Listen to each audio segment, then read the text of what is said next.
Shu 3 daqiqa ichida patalni haqiqiy ustasiga aylanasiz. Video davomida bosqichma-bosqich patalni ishlatish va uni ishlatishdagi yo'l qo'yiladigan xatolar haqida aytib o'tganman va albatta video tagida patal haqida qisqacha ma'lumot yozib qoldiraman. Birinchi qoida bu patal o'zini maxsus kleyi hamda lakini ishlatish. Ularsiz kutilgan natijaga erishib bo'lmaydi. Ikkinchi qoida bo'lsa patali kleyiga rang qo'shib olish. Bu nima uchun kerak?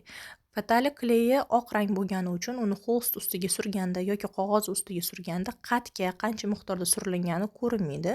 Shuning uchun aynan akrilni olib kleyga aralashtirib olish kerak.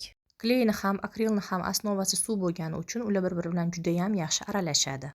Akrilni aynan patalga yaqin bo'lgan sariq, oxra va jigarrang ranglarini qo'shsangiz bo'ladi. Uchinchi qoida bu patali kleyini to'g'ri miqdorda surish. Bunda kam emas, ko'p emas, o'rtacha miqdorda bir xil yo'nalishda surib chiqish kerak. Chunki patali qanaqa chiqishi kleyga juda ham bog'liq hisoblanadi. Kley 20-30 daqiqa oralig'ida quriydi. Patal yopishtirish uchun kley tayyor bo'lganini aynan mana shu tovushdan bilsa bo'ladi. Qo'l shunaqa yopish kerak va qo'l quruq bo'lishi kerak.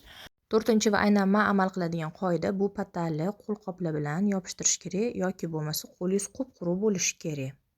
Patal juda ham nozik narsa bo'lgani uchun va sal ehtiyotkorsizlik natijasida ham yirtilib ketgani uchun juda ham ohista hamda ehtiyotkorlik bilan uni yopishtirish kerak. Hamda yopishtirayotganda unga juda ham yumshoq kisichka ishlatish kerak. Chunki agar bunga qattiq kisichka ishlatsa, bu kisichkaning izlari patal ustida qolib ketadi yoki uni yirtib yuborishi mumkin. Va patalni yopishtirgandan keyin ham 20-30 daqiqa kutiladi. Yarim soat o'tgandan keyin yana o'sha yumshoq kisichkamizni olib, sekin ohista harakatlar bilan patalimizni ko'chirib chiqamiz. Qog'ozi aynan qatiga kley surilgan bo'lsa, patal faqat o'sha joyga yopishadi. Agar qolgan joylarga ham yopishib qolsa, bu faqatgina kleyi noto'g'ri surilgandan yoki orqa foni yaxshi qurimagandan dalolat berishi mumkin. Keyingi eng muhim bosqich bu lak surish etapi hisoblanadi. Hozir men laklangan hamda laklanmagan patal ustida akril qanaqa ko'rinishini ko'rsatib beraman.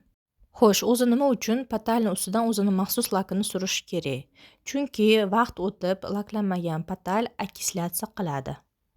Navbatdagi bosqich aynan lak uchun kisichka. Bunda iloji boricha kerak bo'lmagan kisichka ishlatishni maslahat beraman.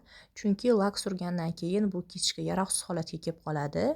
Yoki bo'lmasam rastvaritelda olib, eritib, kisichkani yana keyingi patal lak surishda ishlatsa bo'ladi. Lak surib olingandan keyin ham uni qurishga yana yarim soatcha vaqt ketadi yoki undan ham ko'proq vaqt. Qurib olgandan keyin bo'lsa, mana qog'oz yarmiga lak hamda lak surilmaganini belgilash uchun yozib qo'ydim. Lak qotgandan keyin uni ustidan oq akril surib chiqamiz. Xo'sh, bu tajribani nima uchun ko'rsatib beryapman? Maqsad aynan laklangan hamda laklanmagan patal ustida akril qanaqa ko'rinishi, vaqt o'tib uni oksidlanishi, qanaqa natija berishini ko'rsatib bermoqchiman. O'zi umuman olganda patalni tekis hamda silliq yuzaliga ishlatishni maslahat beraman. Hajmli hamda g'adir-budir joylarga bo'lsa, suyuq patal ishlatgan yaxshi. Bu to'g'risida ham meni profilimda video joylaganman. Obuna bo'lishni unutmanglar.